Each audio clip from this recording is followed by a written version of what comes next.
Madame, Monsieur, bonsoir, bienvenue dans ce journal du week-end. Ce samedi a été marqué aujourd'hui par la célébration de la fête du Miraj pour les musulmans, une fête qui marque la commémoration du voyage céleste du prophète Mohammed pour rencontrer le Seigneur, mais aussi ses prédécesseurs prophètes, une nuit de mémoire et de partage que nous détaille Darwesh Daou. 27e jour du mois de Rajab, le Miraj rappelle le voyage nocturne Al-Isra, durant lequel le prophète Mohammed effectua une sortie céleste de la mosquée Al-Haram située à la Mecque à la mosquée Al-Aqsa basée à Jérusalem.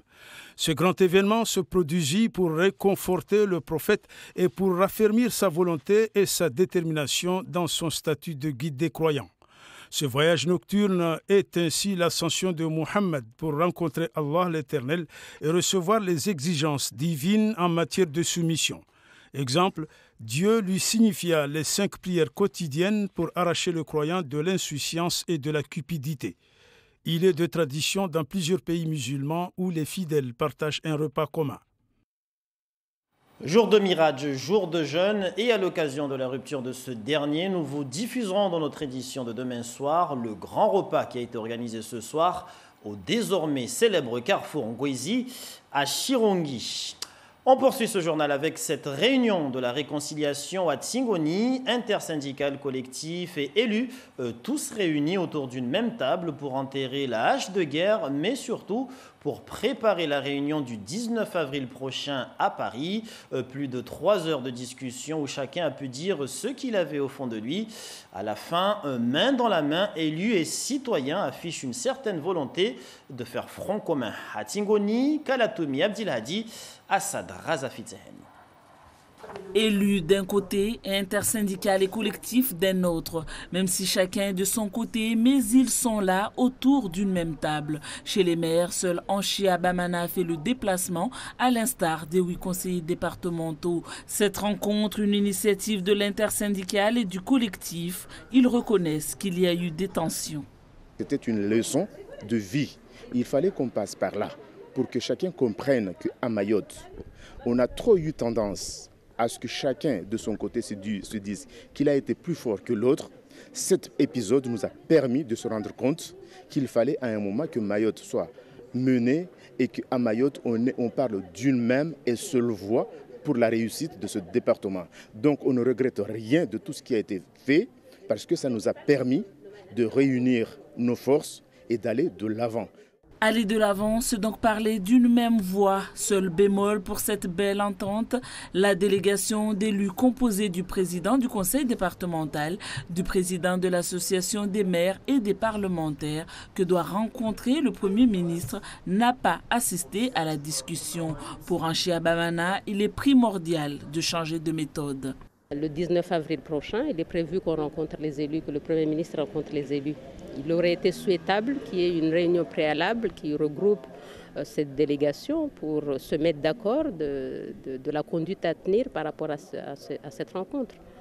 Et à mon avis, à ce jour, ça n'a pas été fait. Donc, pour l'avenir, il est urgent à ce que les élus se réunissent, discutent ensemble des projets d'envergure de développement de ce territoire. Une autre élue, Raissa Andoum, encourage elle aussi cette volonté d'unité. Aujourd'hui, il y a eu cette chance formidable qui a été de faire rappeler les responsabilités des uns et des autres par rapport à ce qui se passe sur le territoire. Parce qu'on ne peut plus continuer sur cette lancée-là. Si le gouvernement même réagit par rapport à la crise sociale à Mayotte en se disant qu'effectivement, il y a eu des maladresses, il y a eu des énormités qui ont été faites sur Mayotte, qui ont conduit à une situation quasiment invivable sur ces territoires. Nous, élus, nous ne pouvons pas rester en marge de cela.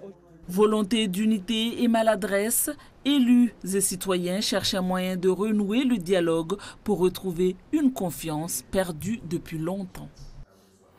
Autre réunion, celle du collectif Mamoudzou en sécurité qui devait rencontrer ce samedi l'équipe municipale pour un premier bilan d'étape, un mois après avoir signé le 14 mars dernier un accord de sortie de crise assorti de promesses de la mairie de renforcer ses capacités en matière de prévention et de lutte contre la délinquance. Cette réunion a finalement été annulée par la commune, ce qui n'a pas vraiment plu aux différentes associations de Mamoudzou. Le reportage est de Bibi Mariam Halidi et Zorab Doucafé. C'est une réunion qui a été programmée depuis un mois. On a mis en place des ateliers de travail, que ce soit au niveau de la commune, mais surtout au niveau de l'association qui a été créée dans ce sens-là. Et c'est dommage de ne pas avoir pu présenter en tout cas les résultats de ces ateliers-là aujourd'hui devant le maire de Mamoudzou. La réunion avec le maire n'a pas pu se faire. Un mal pour un bien puisque les associations présentes ont quand même tenu à se réunir autour d'une table. Ces dernières ont fait connaissance les unes avec les autres avant de parler de leurs différentes actions. Ils ont tous les mêmes objectifs, mais ils ne travaillent pas de la même manière. On estime qu'aujourd'hui, il y a des choses qui peuvent être faites de manière immédiate. Et c'est justement ça, sur ça qu'on veut mobiliser la ville. Les autres comités, nous, ce qu'on avait compris, c'est qu'eux, ils voulaient se substituer un peu à ce qui n'est pas fait. À aucun moment, nous, population, on ne doit se substituer à ce qui n'est pas fait. On doit faire en sorte que la ville de Mamoudzou, le premier magistrat de Mamoudzou, prenne ses responsabilités et mobilise, lui, les moyens qu'il a, les ressources qu'il a, pour mettre en place ce climat de sécurité. Pour l'instant, nous travaillons individuellement, sectoriellement dans chaque localité, mais vu déjà cette occasion qui nous a permis de nous asseoir ici avec l'action de Mamoudzou, nous souhaitons joindre les bouts pour qu'ensemble, nous pouvons nous tenir la main dans la main et nous prononcer par une seule voix pour le devenir social, politique, administratif et technique, à savoir la paix. Impatient, le collectif de Mamoudzou attend une nouvelle proposition du premier magistrat dès lundi. Et pour parler de l'actualité politique et sociale, nous recevons ce soir l'ancien conseiller général de Bandaboua et membre des socialistes, Issiaka Abdila. Bonsoir. Bonsoir. Alors depuis le début de la grève générale, le 20 février dernier, on n'a pas vraiment entendu la gauche locale. Y a-t-il une raison à ce long silence ? Non, il n'y a pas de raison. Je crois que dès le début, l'intersyndicale, les associations ont appelé à cette grève. On ne pouvait pas se substituer à ceux qui ont pris l'initiative. Moi, personnellement, j'en ai écrit quelques tribunes, 3 au total. J'ai donné mon point de vue. Mais c'était l'occasion, puisque aujourd'hui, les socialistes ne sont pas forcément dans les affaires, il faut le dire, à Mayotte. C'était l'occasion pour les élus, ceux qui sont en place, de prendre le relais, en tout cas d'aider l'intersyndicale. En tant que parti, le parti peut quand même s'exprimer. Il y a des élus qui ne sont pas forcément au premier plan, mais des partis qu'on a entendus. En même temps, il y avait les élections partielles dans la première circonscription du Nord. Je pense que c'est ça ce qui a fait qu'il y a eu du silence. C'est d'ailleurs ce que beaucoup reprochaient, c'est-à-dire plutôt s'occuper de la campagne que des problèmes d'insécurité à Mayotte. Vous comprenez un peu ces critiques-là à ce moment-là ? Non, je le comprends un peu, mais en même temps, je pense que le moment où les syndicats ont soulevé le problème et le collectif, il était tout à fait opportun que chacun donne son avis. Moi, j'ai donné le mien. Je donnais le mien à travers 3 tribunes. Les élus avaient aussi la possibilité de... C'est regrettable que le Parti socialiste n'ait pas pris position. Mais je pense que nous sommes en train de traverser un désert, par conséquent, il ne faut pas nous en vouloir sur ce côté-là. Alors, vous êtes l'ancien conseiller général de Bandaboua, comme je l'ai expliqué tout à l'heure. Vous venez de le dire, vous participez au débat à travers des tribunes qui sont publiées dans la presse écrite notamment. Quel est votre avis justement à travers ces tribunes ? J'ai donné plusieurs avis. D'abord, j'ai appelé à l'unité des Mahorais. Aujourd'hui, dans votre reportage, en tout cas jusqu'à aujourd'hui, j'ai remarqué que l'intersyndicale et les associations ont demandé une réunion avec les élus, particulièrement avec ceux qui vont nous représenter le 19. il n'était pas là. C'est déjà un problème. Je pense que nous avons raté quelque chose de formidable parce que l'intersyndicale et les associations ont ouvert une grande porte. Les élus ont traîné les pieds dès le départ. Maintenant qu'ils ont décidé de participer, ils participent de façon individuelle. Je dis bien de façon individuelle, parce que le cri d'alarme des syndicalistes et des associations est assez criant. Je vais dire, hier j'ai écouté un représentant de l'intersyndicale, il était au bord de larmes, parce que cette unité aujourd'hui qui nous impose tous, n'est pas au rendez-vous. Madame la maire de Sada vient de le dire tout à l'heure. Et j'ai bien peur qu'à l'issue des négociations, à l'issue de ce rendez-vous à Paris, on n'aura que nos yeux pour pleurer. Parce qu'il n'y aura pas un travail fait en commun. Les syndicalistes ont eu, j'ai dit, le mérite d'appeler à la grève parce que les problèmes étaient à tel point que même le ministre les a reconnus. Par contre, à Mayotte, on n'a pas travaillé. Les syndicats ont eu, et le collectif ont déposé sans une mesure, mais je n'ai pas vu les élus les prendre en compte. Vous avez vu récemment, le président du Conseil général à un débat ici, il a présenté un projet de toilettage institutionnel, alors que nos entreprises sont en situation extrêmement difficile. L'insécurité n'est pas réglée, l'immigration clandestine n'est pas réglée. Je ne pense pas qu'un point important sur le toilettage institutionnel, même s'il est important, mais on a d'abord besoin, ce n'est pas la priorité des Mahorais. Vous regrettez vraiment ce manque de cohésion, de front commun élus, collectif, intersyndical? Vous pensez qu'il y a une fracture? Il y a une fracture, parce que même entre les élus, il y a une fracture. Il y a les élus, chacun cherche à se tirer la couverture.